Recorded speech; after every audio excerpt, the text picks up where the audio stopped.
வணக்கம். நான் உங்க டாக்டர் ஆஷா லெனின் பேசுறேன். தேவக்கோட்டை ராமநாதன் அண்ணா அவங்க எல்லாருக்குமே தெரியும். இந்த வாரம் வந்துட்டு வைஸ்மென்ஸ் கிளப்ல ஒரு பதவியேற்பு விழா கமலன் அவங்களாம் ஏத்தாங்க. அதுக்கு நான் போயிருந்தப்போ பார்த்தா அவர் என்கிட்ட மேடையில வச்சு அந்த விழா நடத்திட்டு இருக்கும்போது சொன்னாரு, ஆஷா தங்கிட்ட நான் கேட்கணும், எப்படி இந்த நெகட்டிவ் கமெண்ட்ஸை வந்து பொறுத்துக்கிறீங்க, தாங்கிக்கிறீங்க? அவ்வளோ நான் கீழே பார்க்குறேன், ரொம்ப கடினமான ஒரு இருதயம் வேணும் அதை தாங்கிக்கிறதுக்கு, என்ன பண்ணுவீங்க அப்படிலாம் கேட்டுருந்தாங்க. நாங்கள் ஃபங்க்ஷன் பிஸியில் அதை பற்றி பேசாமல் வந்துட்டோம். அப்புறம் அந்த விஷயத்த நான் வந்து என்னோட கூட இருக்கிற இந்த குட்டி பிள்ளைகளுக்கு சொல்லிக் கொடுக்கணும்னு நினச்சேன். அதே மாதிரி உங்க எல்லாருக்கும் அது ரீச் ஆகணும்ல, சரி அதை உங்க எல்லாருக்கும் சேர்த்து சொல்லிடுவோம் அப்படின்னு சொல்லிட்டு இன்னைக்கு வீடியோவே போட்டுறேன். என்ன அப்படின்னா, லெனின் வந்து என்னோட அவங்கவுங்க வீட்டுக்கு குலதெய்வம் இருக்கும். குலதெய்வம் வந்துட்டு ஒரு வீட்டில் இருக்கிற ஒரு உயிரை யமன் எடுக்கணும்னாவே குலதெய்வத்தை போய் பர்மிஷன் கேட்பாங்களாம். இந்த மாதிரி உங்க வீட்டில் இருக்கிற உன்னோட தலைமுறையில வர ஒருத்தவங்களோட உயிரை எடுக்க போறேன்னு அந்த யமன் போய் பர்மிஷன் கேட்டு குலதெய்வம் ஒத்துக்கிட்டாதான் அந்த உயிரே எடுக்கிற சக்தி யமனுக்கு இருக்கான். அந்த மாதிரி எங்க வீட்டோட குலதெய்வம் வந்து என் கணவர் திரு லெனின் அவர்கள். எனக்கு தத்தியம்மன் கடப்பநாசியம்மனுக்கு அடுத்து நான் வந்து ரொம்ப குலதெய்வமா முருகன் மாதிரி நினைக்கிறது வந்துட்டு லெனின் அவர் வந்து என்கிட்ட ஒரு கதை சொன்னார். இது ஃபேஸ்புக்ல எங்கேயோ தான் படிச்சாரு போல இருக்கு. இந்த கதையை வந்து சொன்னார். என்னன்னா, ஒரு ராஜா எதிரி நாட்டு ராஜாவை போர் தொடுத்து போய் அவங்களை தோக்கடிச்சு அவங்களோட இளவரசனை இவங்களோட இடத்துக்கு அந்த பிளேஸ்க்கு கூட்டிட்டு வந்துட்டாங்க. கூட்டிட்டு வந்தோடனே அந்த இளவரசனை ரிலீஸ் பண்ணணும், இந்த ஊர்ல இருந்து உங்க ஊருக்கு அனுப்பணும்னா ஒரு கண்டிஷன் போட்டாலாம். என்ன கண்டிஷன்னா, நீ வந்துட்டு உன் கையில ஒரு பாத்திரம், அந்த பாத்திரம் ஃபுல்லா நான் தண்ணி கொடுத்துறேன். அந்த பாத்திரத்துல தண்ணி கொடுத்துட்டு அந்த பாத்திரம் வழியாம தண்ணி ஒரு சொட்டு கூட கீழே சிந்தக்கூடாது. உன் கழுத்தை அறுக்கிறதுக்கு வெட்டுறதுக்கு 5 பேர் சுத்தி வருவாங்க சோல்ஜர்ஸ். நீ வந்து இந்த இடத்துல இருந்து அந்த எல்லை வரைக்கும் ஒரு சொட்டு தண்ணி சிந்தாம அந்த பாத்திரத்தை நீ பத்திரமா கொண்டு போய் அந்த டார்கெட்ல ரீச் பண்ணிட்டேன்னா உனக்கு வந்துட்டு உன் நாட்டுக்கு விடுதலை கொடுத்துறேன். ரிலீஸ் பண்ண நீ வந்து சிந்திட்டேன்னா உன் கழுத்தை கட் பண்ணிடுவாங்க. இதுதான் தீர்ப்புன்னு சொல்லிடுவார்.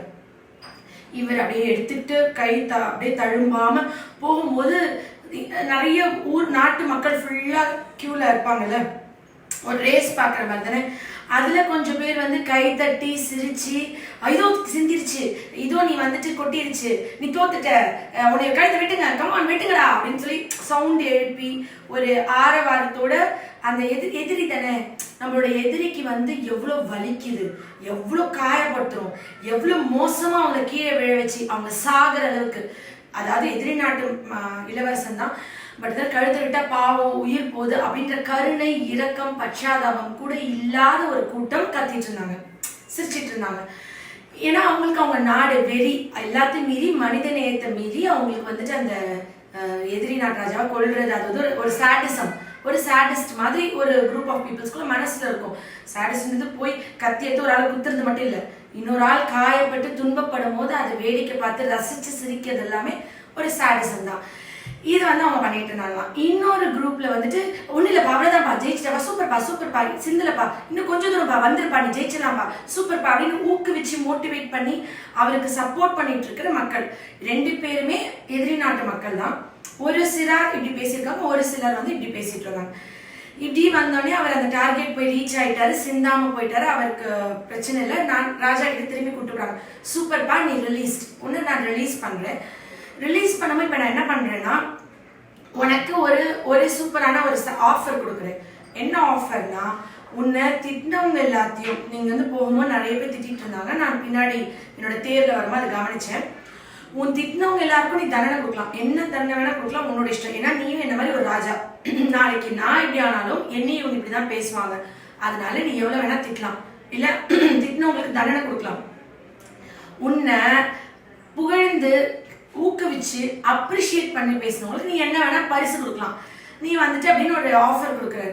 ஆஃபர் கொடுத்தோடனே அவர் வந்துட்டு அந்த இளவரசன் சொல்றாரு, என்னது அப்படியா, என்னை திட்டினவங்களே நான் பார்க்கல, என்னை புகழ்ந்தவங்களே நான் பார்க்கவே இல்லையே, என்னோட கவனம் ஃபுல்லா என்னோட வேலையில தானே இருந்தது, அதனால என்னை திட்டினவங்களையும் நான் திரும்பி பார்க்கல, என்னை புகழ்ந்தவங்களும் நான் திரும்பி பார்க்கலையே அப்படின்னு சொல்லி அந்த ராஜாவுக்கு ஒரு பேர் அதிர்ச்சிருந்துதான். இதை சொல்லிட்டு எனக்கு கேட்ட என்ன சொன்னார்னா, இந்த தண்ணின்றது உன்னோட ஆத்மா, இந்த உலகத்துல பிறந்த ஒவ்வொருத்தவங்களுக்கும் அவங்களோட ஆத்மாவை புனிதமா ட்ரூவா தன்னோட இலக்கை நோக்கி தன்னோட வாழ்க்கைக்கும் தன்னோட குடும்பத்திற்காகவும் சிந்தாம செதறாம கொண்டு போய் உன்னோட இலக்குல நீ சேரணும். நடுவுல உன்னை திட்டுறவங்கள பார்க்க நீ திட்டுறாங்களா உன்னை பாராட்டுறாங்களா அதை எதுவுமே நீ எடுத்துக்கூட பாராட்டின தலைக்கு இருக்கவும் கூடாது, திட்டுறத மனசுக்கு எடுத்துட்டு நீ உடஞ்சும் போகக்கூடாது. ஸோ இது எதுவுமே உன் வேலை இல்லை அப்படின்னு சொல்லிட்டு இந்த அந்த பாராட்டுறவங்க வந்து அவங்களுக்கு பாராட்டுறதுக்கான புண்ணியத்தையும் கர்ம வினைகளையும் கடவுள் கொடுத்துருவாரு. திட்டுறவங்களுக்கு வந்து அதுக்கான பாவங்களையும் பாவ வினைகளையும் கடவுள் அவங்களுக்கும் அவங்க தலைமுறைக்கும் அதுக்கான தீர்ப்புகளை கடவுள் கொடுத்துருவாரு. இந்த உலகம், இந்த இயற்கை, இந்த பிரபஞ்சத்துல எல்லாமே பதியப்பட்டிருக்கு. நீ வந்து ஒருத்தவங்களை போய் திட்டி பேசி எதுவுமே பண்ண தேவையில்லை அப்படின்ற ஒரு பாடத்தை எனக்கு வந்து சொல்லி கொடுத்தாரு. இது நல்லா இருக்குல்ல சொல்லி கொடுத்த பாடம், நீங்க எல்லாம் ஃபாலோ பண்ணுவீங்களா?